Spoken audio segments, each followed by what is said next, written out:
When I first came to this country in 2001, it was a complete different ball game. It was my first time to see snow.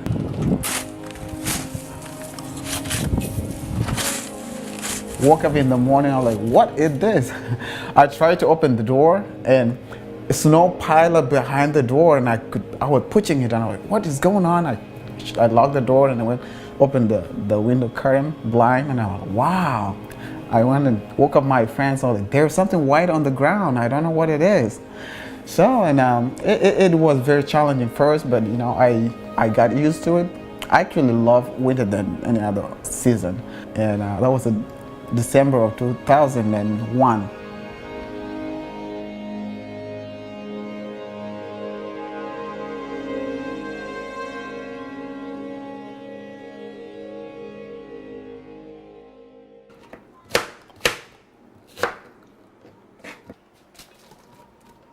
Should I need this one?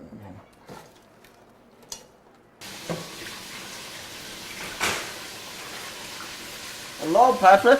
Hi. All right. Just, yeah, that one right there. You said the barn show, that's what it was, barn show, baby. Was it there? Yep. Awesome. The chicken legs. Chicken legs. Okay, you know what we're gonna do with those chicken legs? What? Put them in here. In here? Yeah, put them in here. Yep. Thank you. Okay, what I'm gonna do, Yeah. pick up these sneakers Yeah, you really need to do that. and put on slippers. Yep. If I'm watching TV, Yeah, that's fine too. If you want to watch some TV, you can do that. Yep. Thank you for your help. no problem. I'm a home care provider. He lives here with me, so 24 hours 7. Most of the things that I help him with include cooking, cleaning, prompting him, grocery shopping. I take him wherever he wants to go to. When he's home, I have to be home. If I'm not home and he's home, somebody who is trained, who is certified, can be at home with him. I just treat him like a family member. Very, very nice. He has a good heart too. Personally, I don't describe him based on his disability. When people ask me, who's that? Hey, he's my roommate, Patrick.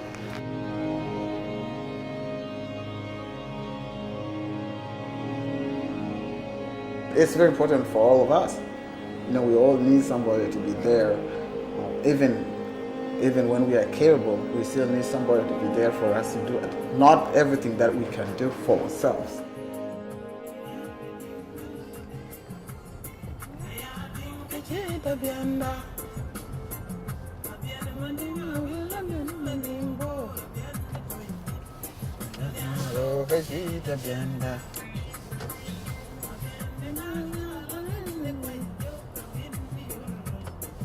This is one of our South Sudanese legendary singer. Okay. Her name is called Nyankol Mathiang Dut. People admire her so much for her meaningful songs and their intention.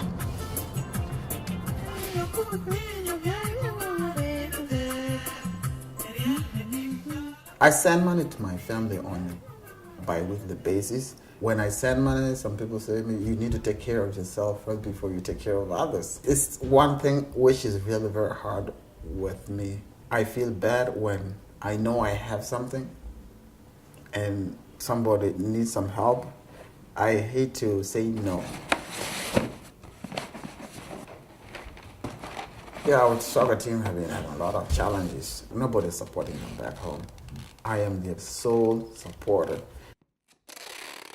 I sent over 60 cleats and 37 uniforms. I have also sent money to hire a coach. This is the logo. That's the logo? This is the logo right here. It's a Superstar Football Club, and this is the motto right here. We play in peace for peace.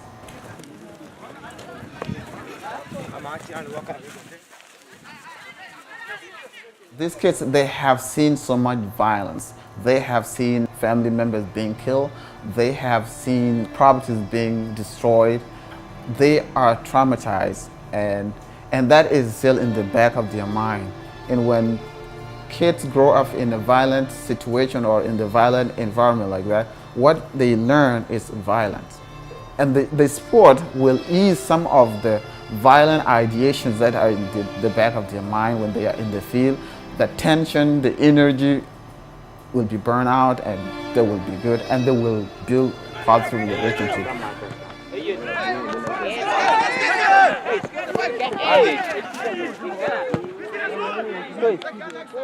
I actually did not play like a real soccer. Never kicked like the actual soccer ball. When I started, we used the balloon. We blow in some air, and then we wrap it with some piece of cloth, and then we tie it up with rubber bands, and then we start to kick it around.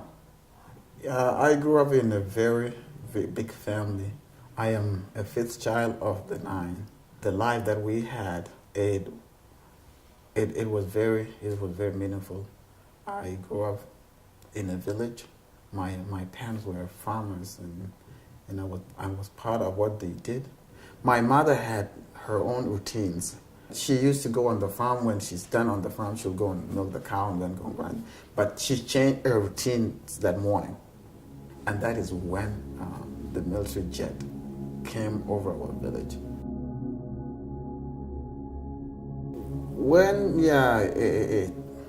It's very difficult. Sometimes when I describe them, they bring me the memories, and it is okay. I think it's a good thing to have the flight back and reason through them. Sudan gained independence from British in 1956, and from then, civil war within Sudan began, and people began to fight. The government will send the military jet to go and bomb the village.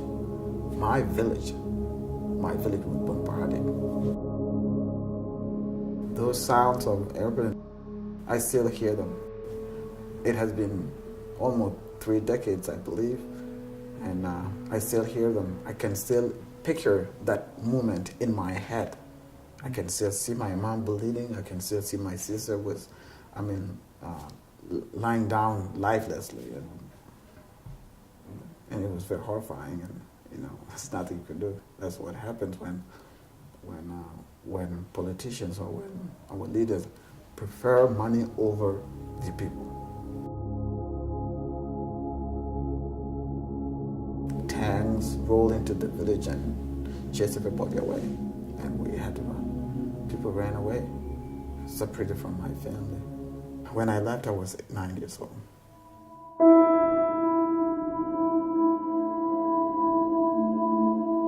In the bush, you just keep walking. You keep walking, you don't even know. You don't even know where you're going, you keep walking. We walk on foot for about 3 weeks. There was nothing called staying in one spot because the government troops were always going after us. They come and bomb people from the air. They shell people with long-range artillery. We were constantly hiding. We had those little caves that were dark. We ran into those little hiding places under the ground and come out. Yeah. So it was not easy, but it became part of life. We got used to it. I ended up being in the military park. I told them, hey, if I'm going to stay here, I need a gun. I was still very young to hear a gun, but I got trained, they trained me, and I had a gun. How old were you? 12, I believe, yeah. I was 12 years old. I had some notebook from my school. I did not throw them away. Those notes, I was going over them over again and again, and I had like a small dictionary. And my English was not that good at that time, but I had a hard time trying to understand when I could read, but my comprehension of what I read was very little. But there was no formal education like teaching or somebody giving lessons, or there was nothing like that. The second lieutenant, he said, listen, this war is not going to be fought only by a bearer of gun. You need to go back to school and find some education, and then you guys become the future leaders of this country. We walk on foot for almost 5 months before I got to Kakuma refugee camp.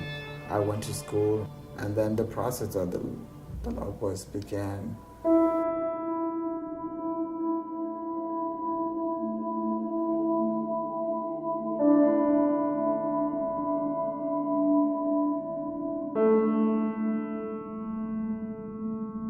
I came to the U.S. at the age of 20.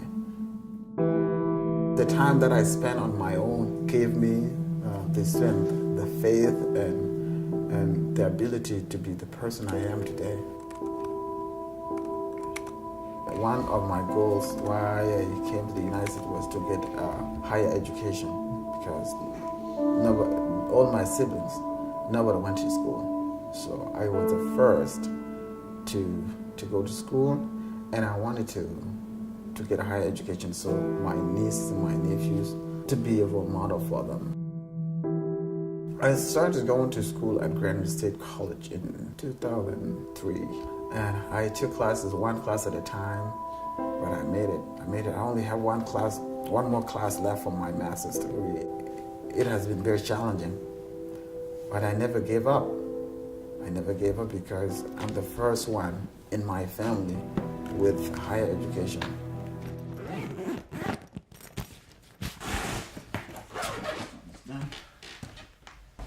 This is short for my little girl, my youngest one. Her socks right here. I am overdue to go back home, and I'm going back home Thursday, is March 5th, 2015. My wife and my 2 daughters are in Koboko, Uganda. My wife has been there for about almost 7 years.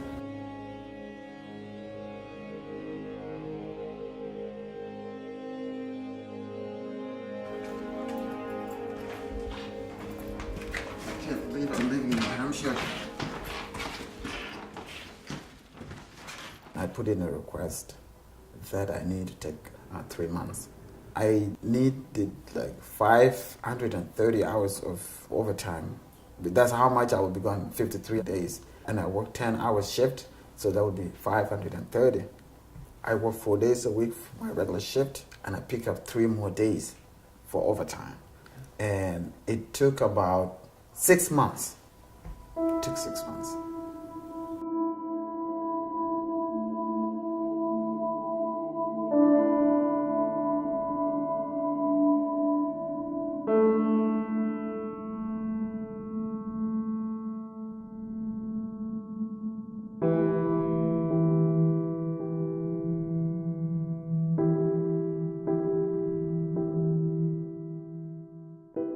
It will be a lot of hugging, will be a lot of excitement, and it's going to be, I'm sure, a lot of tears.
Every single time I go back home, it doesn't matter how many days I have to go back home. Not just in Africa. I have to go back to South Sudan, and I have to go back to my village.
If I can manage to work 5 jobs, nothing is going to stop me from sending money to those who need help.